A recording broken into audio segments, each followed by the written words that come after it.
میں ہوں اسد نواز شاہیہ۔ میں آواز پاکستان نیوز چینل پہ آپ سے مخاطب ہوں۔ میرا پروگرام ہے میری آواز اسد نواز کے ساتھ۔ آج میں جس ایشو پہ آپ کے ساتھ ڈسکس کرنا چاہتا ہوں وہ ہے پاکستان تحریک انصاف کی 24 سالہ جدوجہد۔ اب اس پروگرام میں ہم دیکھیں گے کہ تحریک انصاف نے ان 24 سالوں میں کیا کھویا، کیا پایا، کیا تحریک انصاف ان 24 سالوں میں جو اپنا منشور لے کے آئی تھی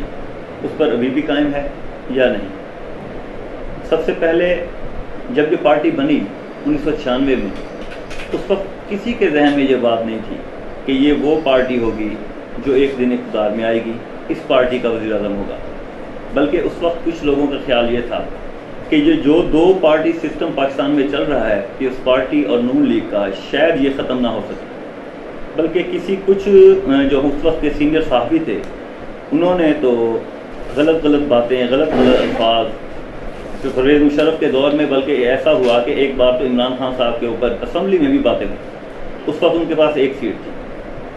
آہستہ آہستہ عمران خان صاحب نے محنت کی، پارٹی نے محنت کی۔ ان کا منشور یہ تھا کہ ہم اپنے ورکرز کو آ کے لے کے آئیں گے، اپنے ورکرز سے ہی حکومت بنائیں گے، اپنے ورکرز کو ہی ٹکٹس دیں گے، اپنے ورکرز سے ہی M P As M N As لیں گے اور ہم حکومت بنائیں گے۔ لیکن ہوا کچھ یوں کہ عمران خان صاحب آہستہ آہستہ محنت کر رہے تھے، عوام میں ان کا ووٹ بینک بڑھ رہا تھا، لیکن جب 2013 کے الیکشن میں انہوں نے دیکھا کہ ان کو سیٹیں بالکل نہ ملی، بہت کم ملی، تو ان کے کچھ دوستوں نے، ان کے جو قریبی ساتھی تھے، انہوں نے ان سے کہا کہ جب تک ہم لوگ ان وڈیروں کو، ان الیکٹیبل لوگوں کو شامل نہیں کریں گے ہم حکومت نہیں بنا سکتے۔ میرے نزدیک پہلی بار پاکستان تحریک انصاف اپنے منشور سے ہٹی، وہ اس لیے کیونکہ ان کا منشور تھا کہ ہم اپنے لوگوں کو لے آئیں گے، اپنے ورکر کو لے کے آئیں گے۔ پاکستان میں ایک بار پہلے ایسے ہوا تھا کہ جب ذوالفقار علی بھٹو صاحب نے اپنی پارٹی بنائی تو ان کا منشور تھا کہ میں اپنے لوگوں کو، اپنے ورکر کو لے کے آؤں گا، اور ایسا انہوں نے کر کے دکھایا۔ بلکہ ان کے بارے میں تو یہ بات مشہور تھی کہ اگر وہ کسی کھمبے کو بھی کھڑا کر دیں تو وہ ایم این اے بن جائے گا۔ یہی منشور لے کر عمران خان صاحب آئے، لیکن 2013 کے الیکشن کے رزلٹ کے بعد سمجھیں کہ ڈسارٹ ہوئے یا ان کے قریبی لوگوں نے انہیں مشورہ دیا تو وہ اس کے بعد الیکٹیبل لوگوں کے پاس چلے گئے۔ آہستہ آہستہ لوگ ان کی پارٹی میں شامل ہوتے گئے، بلکہ وہاں پہ میں یہ کہتا چلوں کہ کوئی کرائٹیریا نہیں تھا کہ کوئی کس پارٹی سے آ رہا ہے، کس کے اوپر کرپشن کے کیا الزامات ہیں۔ اس وقت منشور صرف مجھے یہ لگ رہا ہے کہ اس وقت یہ تھا کہ بس ان لوگوں کو اکٹھا کیا جائے اور حکومت بنائی جائے۔ 2013 کے الیکشن کے بعد عمران خان صاحب ان کی پارٹی کا جو نعرہ تھا وہ تھا کرپشن کے خلاف، اور اس نعرے نے عوام میں بہت زیادہ پذیرائی حاصل کی، جس کی بنیاد پہ 2018 کا الیکشن وہ لڑے۔ 2018 کے الیکشن میں ان کو اچھی بلی سیٹیں ملی، بلکہ وہ پہلے نمبر پہ پارٹی آئی پاکستان میں۔ قانون کے مطابق ان کو رائٹ تھا حکومت بنانے کا، انہوں نے حکومت بنائی۔ کچھ باقی پارٹیوں کو اپنے ساتھ اتحاد کر کے شامل کیا، کچھ آزاد لوگوں کو شامل کیا اور اپنی حکومت بنا لی۔ آج وزیر اعظم صاحب عمران خان صاحب ہیں تحریک انصاف کے۔ 24 سال پہلے شاید کوئی یہ نہ سوچ سکتا ہو کہ ایک دن عمران خان صاحب وزیر اعظم ہوں، لیکن ان کی محنت، ان کی جدوجہد اور ان کے پارٹی کے ورکروں کی محنت سے آج وزیر اعظم ہیں۔ یہاں پہ ایک اور بات ڈسکس کرتا چلوں میں کہ کرپشن کے خلاف جس نعرے کی بنیاد پہ یہ حکومت میں آئے، کیا آج وہاں اس کرپشن کے نعرے پہ یہ موجود ہیں؟ کرپشن کے نعرے کے اوپر موجود تو ہیں، لیکن اس کا عملی مظاہرہ نہیں کیا گیا، بلکہ ہم تو یہ دیکھتے ہیں کہ انہوں نے صرف کرپشن کے نعرے پہ صرف اور صرف اپوزیشن کے لوگوں کو جیلوں میں ڈالا۔ کیا ان کے جیلوں میں ڈالنے سے ان سے کوئی وصولیاں بھی ہوئیں؟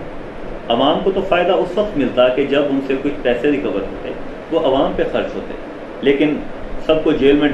ڈالنے کے بعد آہستہ آہستہ سب کی ضمانتیں ہو چکی ہیں۔ بلکہ سب سے پہلے جو ان کا مین ٹارگٹ تھا کرپشن کے حوالے سے نواز شریف صاحب، وہ بلکہ ملک سے باہر ہیں، بلکہ ایسے طریقے سے باہر گئے کہ کسی کو، گورنمنٹ کو ہی پتہ نہیں چلا کہ وہ باہر کیسے چلے گئے، اور مجبوراً گورنمنٹ کو باہر جانے کی اجازت دینا پڑ گئی۔ جہاں کرپشن کے ایشو پہ اور الیکٹیبل کے ایشو پہ میں ان کو تنقید کا نشانہ بناؤں گا، اس جگہ پہ میں یہ بھی کہنا چاہتا ہوں کہ عمران خان صاحب کی اچیومنٹ بھی ہے۔ جب عمران خان صاحب وزیر اعظم بنے تو بین الاقوامی سطح پر پہلی دفعہ یہ ہوا جب ایک بار اپنا بے نظیر بھٹو صاحبہ کے دور میں 88 میں شاید بین الاقوامی سطح پر بڑی پذیرائی ملی پاکستان کو، اور آج عمران خان کے دور میں پذیرائی مل رہی ہے پاکستان کو۔ نواز شریف صاحب ہوں یا باقی جتنے صاحبان ہوں، ان کو انٹرنیشنل لیول پہ اتنی پذیرائی نہیں ملی جتنا بے نظیر صاحبہ کو یا آج عمران خان صاحب کو۔ عمران خان صاحب کی یہ بہت بڑی کامیابی ہے، میں سمجھتا ہوں کہ انٹرنیشنل لیول پہ انہوں نے ہمارا امیج ٹھیک کیا ہے۔ دوسرے نمبر پہ آپ کے سامنے ہے یہ شوگر سکینڈل میں یہ کریڈٹ بھی عمران خان صاحب کو جاتا ہے کہ انہوں نے اپنے ہی دوستوں، اپنے ہی لوگوں کے خلاف جی آئی ٹی بنائی۔ جی آئی ٹی کی رپورٹ جو ہے وہ عوام کے سامنے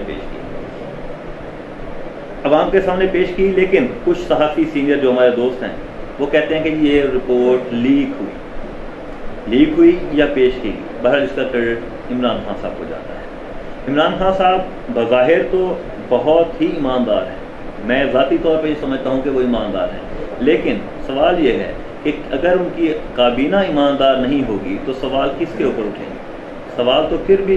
لیڈر پہ اٹھیں گے، عمران خان پر اٹھیں گے۔ اور آج کل خبروں میں آپ کے سامنے جو گردش کر رہی ہیں خبریں، اس میں سب سے زیادہ ایشوز کرپشن کے عمران خان کی ٹیم پر لگ رہے ہیں،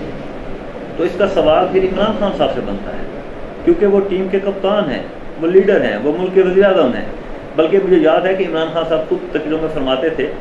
کہ اگر حکومت نواز شریف کی ہے تو اس کے نیچے کسی نے بھی کرپشن کی ہے تو اس کے ذمہ دار نواز شریف ہے۔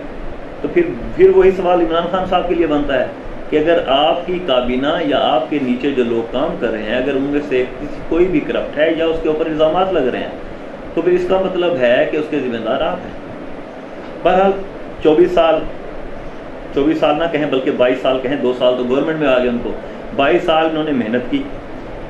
محنت کرنے کے بعد وزیر اعظم بن چکے ہیں۔ میری ذاتی رائے یہ ہے کہ اگر اس سلیکشن میں بھی عمران خان صاحب اگر جلدی نہ کرتے، اگر 5 سال اور انتظار کر لیتے تو شاید اس سے زیادہ بھاری اکثریت سے لے کے آتے، اور جو فیصلے ان کو مجبوراً نہیں کر سکتے اس وقت شاید ان کو وہ کرتے، اور اس وقت ان کا جو امیج ہے شاید اس سے زیادہ امیج بڑھ جاتا۔ بہرحال میں تو امید ہی کر سکتا ہوں کہ 3 سال ہیں، 3 سال میں عمران خان صاحب اپنے منشور کے اوپر چلیں، اپنے لوگوں کو ورکرز کو عزت دیں، اپنے ورکرز کو آگے لے کے آئیں، اور ایسے لوگوں کو آگے لے کے آئیں جنہوں نے پارٹی کی بنیاد رکھی، بلکہ الیکٹیبل سے آہستہ آہستہ جان چھڑوائیں، اور کرپشن کے ایشو پہ جو ان کا منشور تھا، جو ماٹو تھا، اس پہ وہ عمل کریں۔ شکریہ۔